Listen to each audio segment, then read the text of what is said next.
goes without saying that I love themes more than anything else. The implicit and explicit messages and lessons imparted by art is the sole reason that anybody has ever created art in the first place. While I tend to grade episodes on a lot of factors, you've probably gleaned that the themes are the biggest defining factor in whether I think an episode is good or bad. You could have funny and fun characters, but if you're teaching people a horrible lesson, then all that goodwill goes right out the window. Donald Trump's egotism and stupidity were pretty funny, until he started running for president. But that does beg the question, can a TV show get by on just being fun without trying to push a lesson or a particular theme? Yes. Problem is, most of them don't. Star vs. the Forces of Evil is my favorite out of the new animation Silver Age we found ourselves in. It's a laugh riot of weird imagery, wacky characters, and the titular character being the most precious, lovable cinnamon roll in existence. It's the closest thing to a perfect cartoon that I can honestly say exists. It just wants to sit down and have some fun, a show where the words narwhal blast and honeybee tornado swirl exist. It's physically impossible to be bored watching this show. At its core, Star vs. the Forces of Evil has such a delightfully simple premise that its writers are free to go ham with as much fun things as possible. And the reason it works is because it sticks to what it knows. It doesn't waste its time trying to be anything more than silly fun. While it's common for people to champion shows like Friendship is Magic and Steven Universe for covering heavy and important topics as proof that animation can be mature, that idea has always been a double-edged sword. While yes, Friendship is Magic and Steven Universe have given some profound intellectual and thought-provoking lessons in the past, most of the time they don't. Both of these shows miss more often than they hit. For every It Ain't Easy Being Breezy's or Bismuth getting you to think about the very nature of subjective morality and application of force, there's a dozen Spice Up Your Lives and Nightmare Hospitals teaching you to place blame on others for your mistakes or recklessly allow your children to fight a war against eldritch horrors. For every Gauntlet of Fire or Earthlings telling a very detailed story that asks you to reconsider your own values, there's a dozen Stranger Than Fanfictions or Mindful Educations very directly refusing to tell their stories in favor of filler. When you start to cover themes and metaphors in your writing, those very concepts ask more of you as a writer, and teaching a good lesson poorly is far worse than teaching a bad lesson well. You could stuff your writing desk with as many neo-reactionaries as you can, and they still won't fuck up as badly as a progressively minded person who can't write for shit. Remember when Lauren Faust thought it'd be a good idea to talk about the subject of radical feminism with this, and then had to contend with the fact that she's not a very good writer and trying to shove a theme into a show that never wanted that stuff in it? Friendship is Magic can't really avoid that problem because it was built from the ground up to be a show about lessons. The core concept of Friendship is Magic is not its world or its lore or any of the other stuff bronies pretend to care about,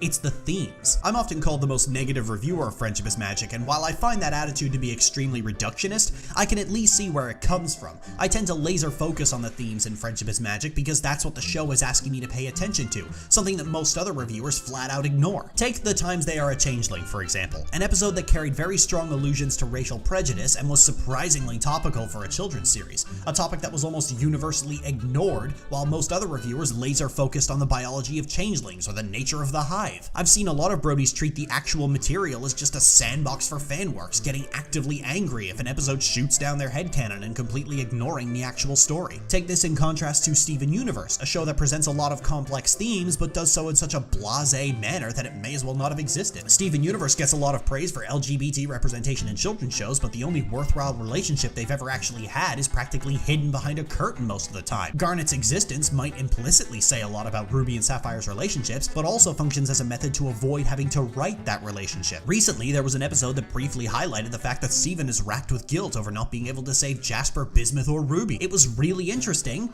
for about 60 seconds before the episode ended, but apparently it was important to devote half the episode to Garnet singing about trauma before they'd even brought up the fact that Steven has issues. They started a really interesting story thread about Pink Diamond and let it hang there for several episodes of filler. Rebecca Sugar seems to take every opportunity she can to not tell her own story, and when she can be bothered to tell the story, she often imparts horrible lessons to people. You remember Nightmare Hospital? That episode meant to be applicable to helicopter parents? The one where the message is muddled because instead of personal independence or general decision making, the freedom Connie wants is the freedom to fight in an intergalactic war? Something that even the most hands-off parent would never be okay with? Yeah, that's screwed with the metaphor a skosh. Steven Universe has gained a reputation for this. When Jasper returned begging Lapis to form Malachite again so she could crush the crystal gems, people just assumed that Sugar was making allusions to to domestic abuse because half-assed metaphors are pretty much sugar shtick at this point, and also because Tumblr has a notorious aversion to nuance. Two enemies spending a year fighting a battle of wills isn't exactly the kind of story thread that makes a reasonable person see an abuse metaphor here.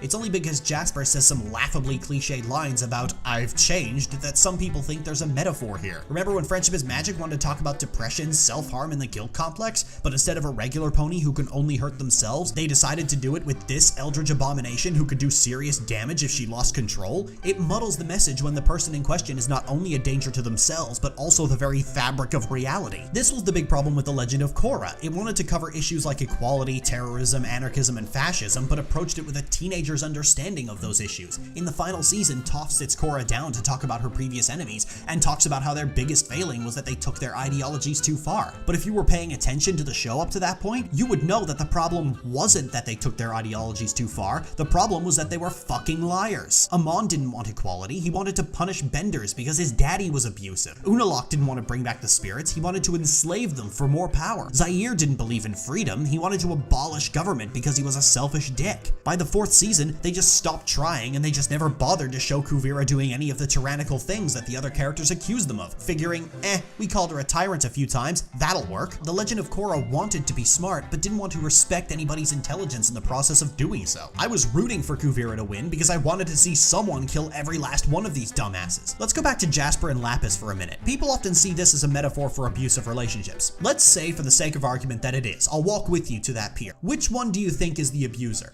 Most people would say Jasper, right? Well, pay attention to this dialogue. I was terrible to you. I liked taking everything out on you. I needed to. I hated you. It was bad.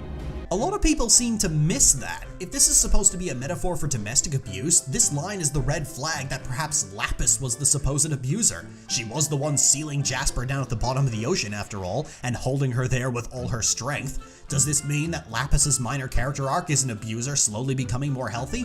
That's certainly a much rarer and more nuanced story idea than most stories about abuse ever get. Or maybe it's not an abusive relationship per se, but rather a relationship that deteriorated because the two parties involved were inherently unsuited for one another. Something that happens far more frequently than many people care to admit. Two people who never should have been in a relationship to begin with, only one of which cares to admit it. That's almost depth. I'm not saying that cartoons shouldn't cover serious subject matter. What I am saying is that it's difficult and can cause damage if you're not equipped to handle it. If you're going to cover something heavy like abuse, depression, or hovering parents, then take it seriously. These are complicated problems that take a long time to work out and need to be approached with patience and care. If you start boiling these issues down to simple solutions or empty platitudes, or worse, you ruin your message because the situation you use simply doesn't work or makes you look insane, you done fucked up.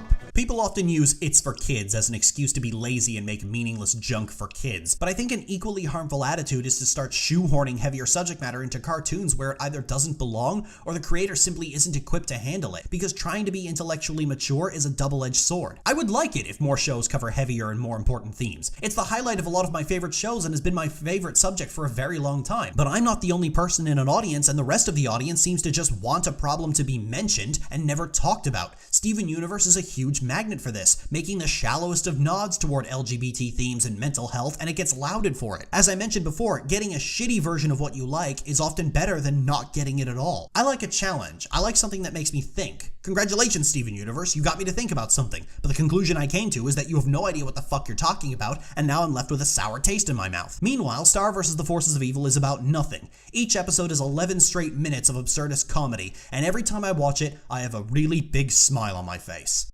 This was all a really complicated and pretentious way of saying I like Star vs. the Forces of Evil. I like Star vs. the Forces of Evil.